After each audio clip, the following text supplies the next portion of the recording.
Halo teman-teman developer, di video kali ini kita akan membahas perihal testing di Rust. Tes di Rust dikategorikan dalam dua kategori ya, yaitu unit test dan integration test. Untuk unit test, itu akan melakukan pengetesan pada bagian kecil dari sebuah program, misalnya itu pengecekan atau pengetesan terhadap sebuah fungsi. Jadi, apakah fungsi tersebut outputnya sesuai dengan yang kita harapkan, seperti itu. Lalu untuk unit test ini, itu diletakkan pada directory src ya, untuk kode yang mau kita tes di setiap filenya. Dan juga nanti ada dibuat modul begitu dengan nama tes, lalu juga ada function testnya yang diberikan anotasi, serta juga tidak lupa anotasi untuk modulnya itu sendiri. Nanti kita lihat bentuknya seperti apa.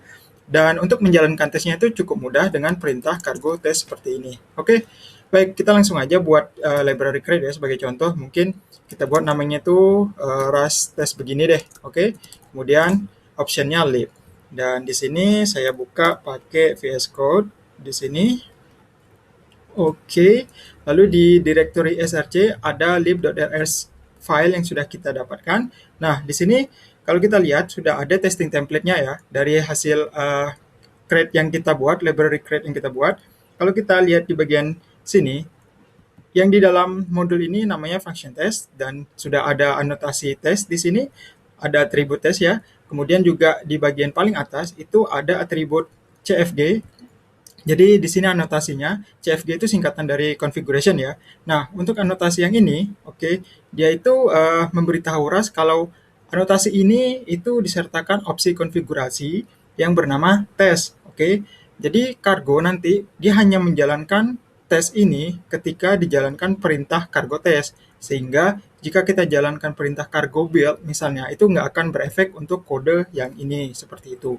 Oke, kemudian kalau kita lihat di bagian function testnya, body function testnya yang ini, kalau kita lihat di sini dia menggunakan makro assert EQ. Jadi EQ ini equality, oke. Nah, kalau di contoh ini kan sampelnya menyatakan apakah result yang berasal dari expression 2 tambah 2 itu sama dengan 4, seperti itu.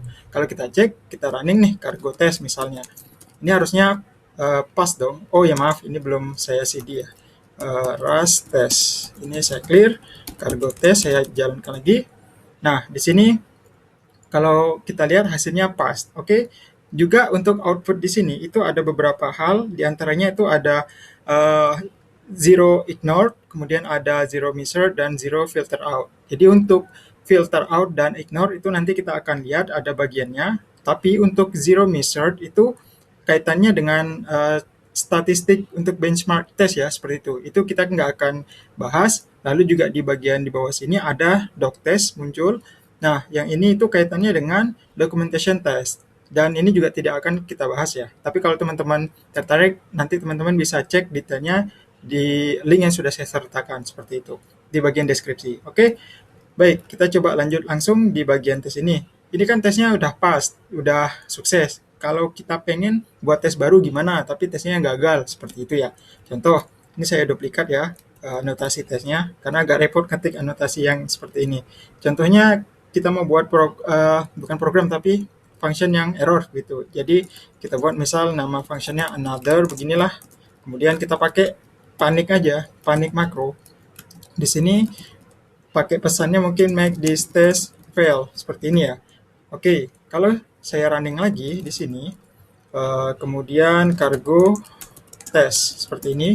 Nah, di sini itu dia sudah error dan kita dapati pesan error yang berasal dari panik makro di sini. Nah, inilah salah satu contoh menampilkan pesan error di output test itu menggunakan panik makro seperti ini.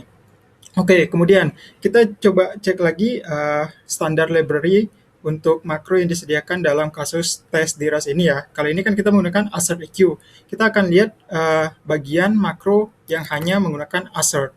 Oke, assert makro yang ini itu dia mengevaluasi hasil boolean berdasarkan argumen yang dimasukkan.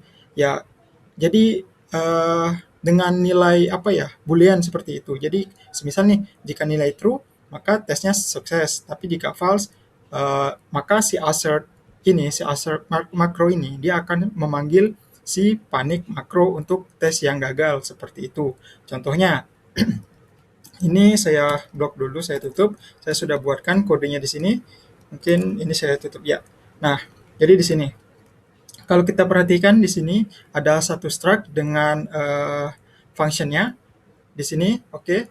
Oh maaf, bukan function, mungkin lebih tepatnya method ya, karena di sini kan kita menggunakan self gitu. Oke, di dalam method yang ini, yang kita buat ini kan menghasilkan boleh nih returnnya begitu ya. Nih di sini ada pengecekan seperti itu. Lalu untuk tesnya, di sini kalau kita perhatiin ada dua variabel instance untuk larger value dan smaller value-nya yang untuk kita jadikan pembanding begitu. Lalu kita gunakan assert makro di sini. Nah, kalau kita lihat di sini, oh ya satu hal lagi, di sini kalau teman-teman perhatiin, saya itu menggunakan user super global. Use maksudnya bukan user, ini use super global. Global ditandai dengan tanda bintang ini. Asterisk begitu ya. Nah, di kasus tes modul ini sebenarnya ini oke, eh, tesnya itu maksud saya modul tes ini sebenarnya sama seperti regular modul sehingga kita bisa menggunakan use super di sini yang mana dalam kasus ini dengan menggunakan global yang ini kita itu bisa mendapat semua item yang berada di parent modulnya. Bahkan juga untuk private function yang ada di dalam parent module tersebut bisa kita gunakan di dalam function test yang ini. Oke, contoh ini kan kita sudah buat nih di sini ya. Tesnya kalau saya save, kemudian saya coba running, saya clear dulu, kemudian cargo test. Nah, di sini ya, larger can hold smaller kan namanya sesuai nih dengan nama fungsinya di sini. Ini sukses ya. Oke, kalau misalnya nih kita tambahkan tesnya lagi, tapi assertnya aja yang kita ubah misalnya. Ini saya pakai larger, begini. Kemudian di sini pakai smaller. Nah, untuk kasus yang ini, fungsi can hold harusnya kan nilainya untuk yang false gitu ya. Jadi dia untuk pengecekan yang false. Kalau saya save begini, ini harusnya sih gagal gitu ya. Ini ya, saya coba. Nah, ini kan gagal karena tidak sesuai. Can hold ini harusnya false karena itu kita butuh tambahkan exclamation mark di sini. Sehingga kalau kita running lagi, ini sudah pas lagi testingnya seperti itu.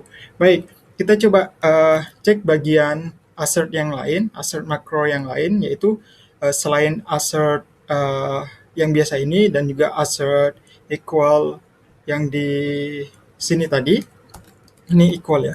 Oke, kita coba lihat assert yang satu lagi itu namanya assert not equal. Jadi sebenarnya sih guna dari assert equal dan assert not equal itu untuk membandingkan equality atau inequality seperti itu. Dan hasil yang ditampilkan juga cukup jelas sih sebenarnya. Misal nih, yang ini saya tutup aja deh, yang bawah ini. Ini saya tutup, kita pakai yang di atas tadi, yang di sini. Oke, nah saya buat dulu function baru di sini, misal fn, misal add2, seperti ini. Ada parameter i32, returnnya juga i32, dan langsung di return seperti ini. Oke, lalu yang ini tutup dulu, duplikat anotasinya, kemudian function testnya di sini, misal fn it adds 2 begini. Lalu kita pakai assert seperti ini, assert eq equal. Kemudian 4 dan nama fungsi yang kita panggil itu seperti ini. Kalau saya save error karena kan di sini scope-nya tidak ketemu. Jadi kita pakai use tadi, use super, kemudian panggil global aja biar gampang. Oke, di sini sudah benar ya. Kalau kita lihat di sini, cargo testnya kita runningkan. Di sini kita running. Oke, di sini valid ya. Jadi sudah pas begitu. Terus juga semisal nih, kalau ini saya ganti angka 3 misalnya, saya jalankan lagi cargo test, maka akan ada error. Coba teman-teman lihat, perhatiin di sini bagian errornya di sini kan kelihatan nih, kita ingin membandingkan si angka 4 dengan hasil dari function add2 ini.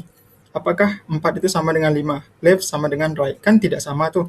Errornya detail seperti ini. Tapi kalau kita menggunakan assert saja begitu, misal ini saya duplikat pakai assert, kemudian begini, ini saya clear, lalu saya running lagi. Nah, sebentar. Oh ya maaf, ini bukan koma tapi sama dengan begini. Oke, ini salah tadi ya. Tadi harusnya tidak pakai koma. Oke, saya running lagi. Nah, coba teman-teman lihat di sini errornya kan tidak begitu informatif ya ketimbang yang tadi. Oke, di sini yang membedakan menggunakan assert dan assert equality itu sangat apa ya, cukup jelas lah begitu ya. Jadi kalau kita menggunakan yang ini, itu dia akan lebih informatif begitu. Ini ya, saya running lagi. Nah, dua contoh ini, yang di sini menggunakan assert equality, kemudian yang di sini hanya menggunakan assert biasa. Detail yang ini kan, dan ini lebih jelas seperti itu. Jadi eh, contoh seperti ini itu sangat membantu kita sih untuk mengetahui posisi ataupun kondisi dari error yang terjadi di dalam testing kita. Dan gimana ceritanya untuk assert not equal tadi seperti itu, yang assert NA. Jadi kalau assert NA yang begini, assert NA makro ini, dia itu sebenarnya simple banget sih. Jadi dia akan sukses tesnya itu untuk nilai yang tidak sama, not equal, kan seperti itu. Dan sebaliknya akan gagal jika nilainya sama begitu. Jadi kalau ini kita running, ini kan nggak sama nih nilainya. Saya clear dulu deh. Saya running, maka dia akan pas karena dia nggak sama udah cocok. Tapi kalau dia malah sama misalnya pembandingnya begitu, dia akan gagal. Nah seperti ini. Oke, inilah yang membedakan assert NA dan assert EQ untuk kasus yang seperti ini. Baik, selanjutnya kita itu sebenarnya juga bisa menggunakan pesan error yang custom untuk assert makro seperti itu. Contoh, di sini saya buat function dulu deh. Mungkin ini saya tutup. Function fn greeting seperti ini. Kemudian name. Di sini string literal biasa. Kemudian returnnya ada string. Lalu string ini string from hello misalnya. Oke. Dan kemudian ini saya tutup lagi biar tidak mengganggu. Ini saya buka, pinjam dulu. Kemudian mungkin nama fungsinya greeting contains name misalnya. Lalu kita buat variabel result yang berasal dari ini result berasal dari greeting function. Kemudian kita pakaiin nama misalnya ras length gini. Oke. Kemudian kita assert saja di sini result contain, apakah dia itu ada ras length begini. Oke. Nah, seperti ini jadinya.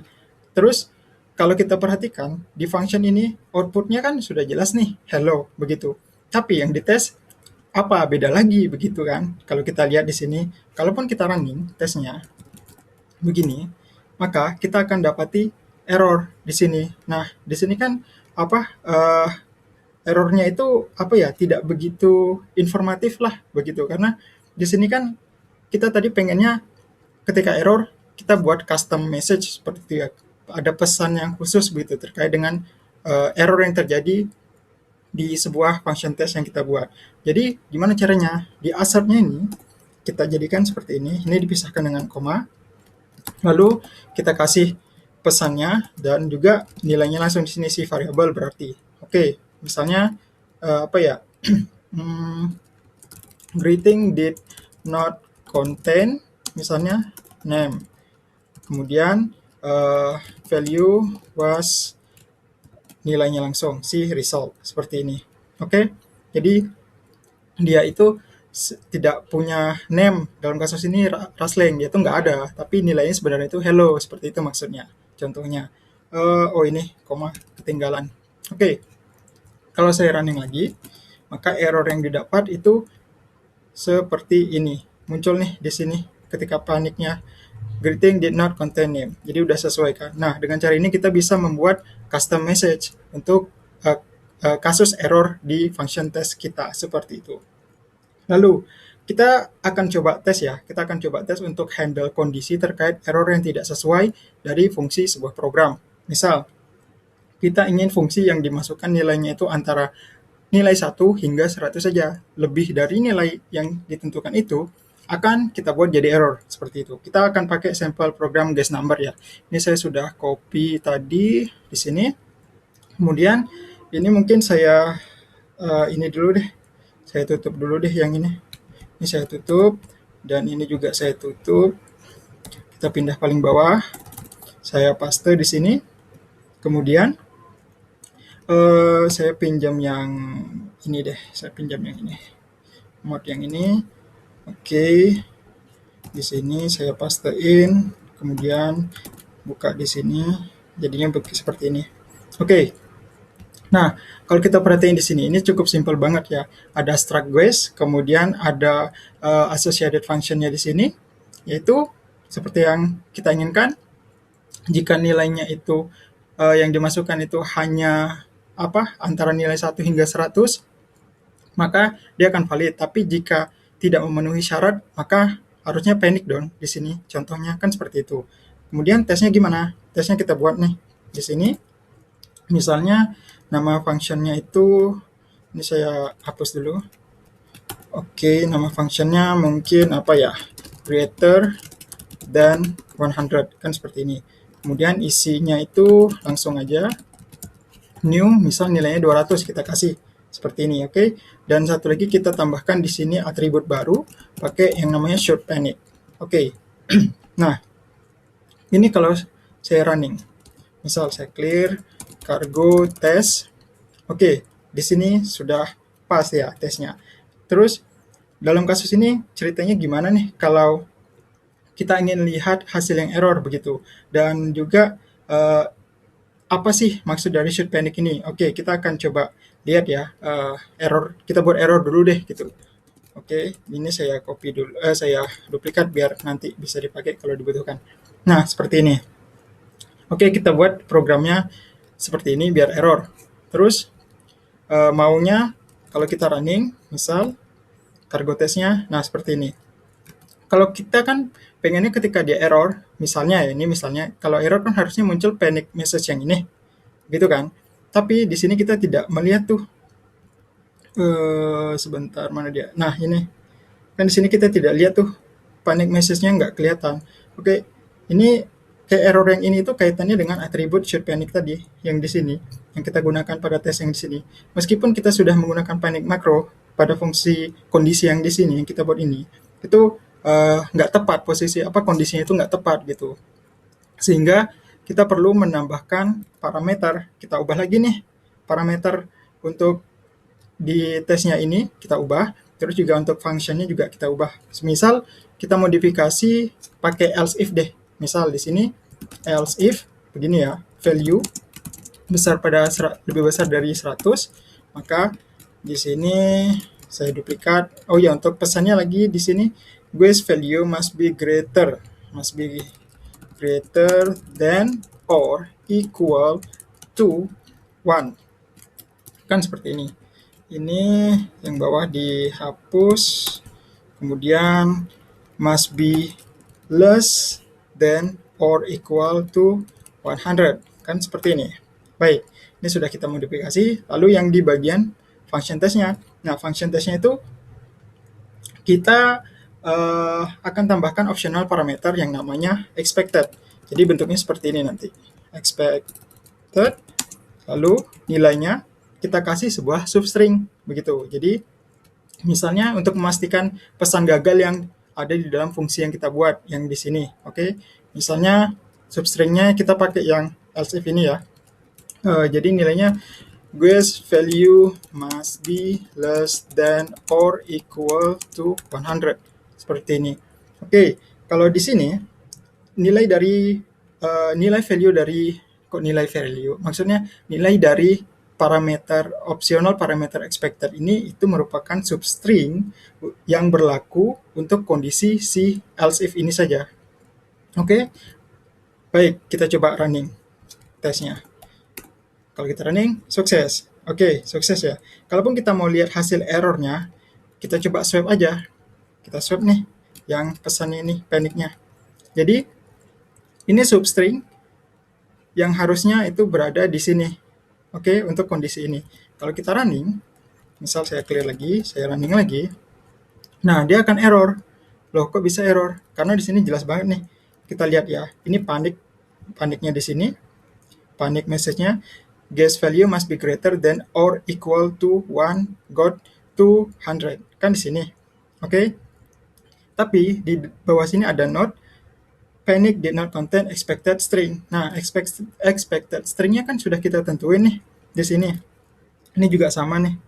Panic message-nya yang kita dapatkan yang ini, tapi substring atau expected value-nya kan yang ini, nggak sesuai ya. Makanya di error. Nah, ini error kan memang sengaja tadi kita swap seperti itu. Jadi bentuk seperti ini tuh bisa juga teman-teman gunain ya untuk apa ya? Ketika teman-teman pengen function test-nya itu mengharapkan sesuatu terhadap kondisi tertentu seperti itu.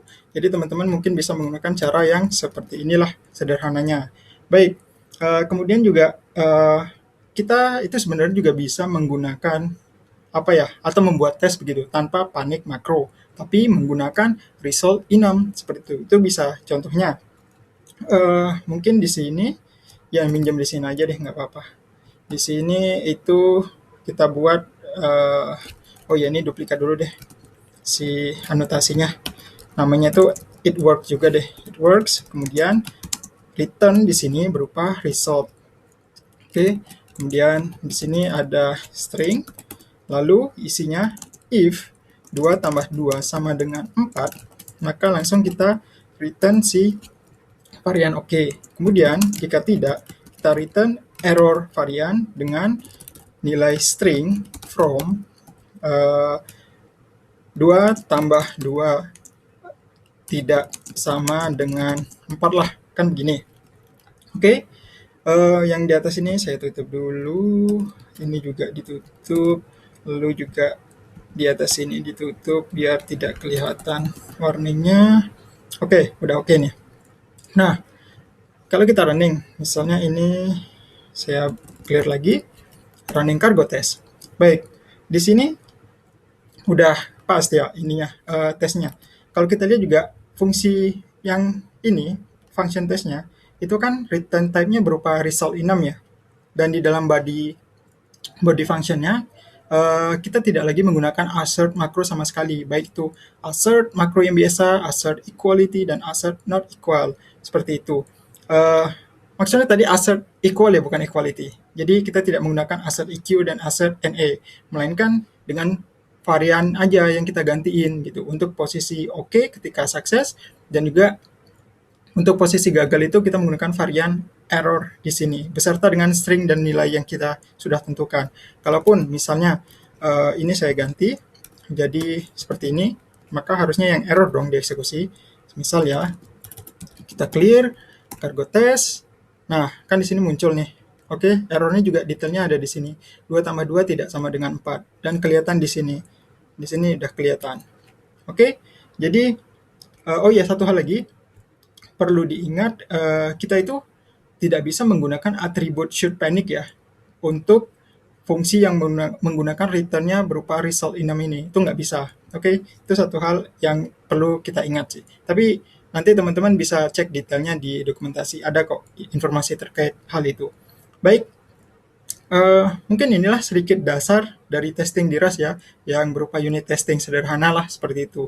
Di video selanjutnya kita akan melihat bagian lain dari penggunaan testing pada RAS, yaitu cara mengontrol testingnya seperti apa. Jadi perintah cargo test itu ada beberapa opsi, serta juga melihat seperti apa sih integration test di RAS, seperti apa itu implementasinya dan menggunakannya seperti apa.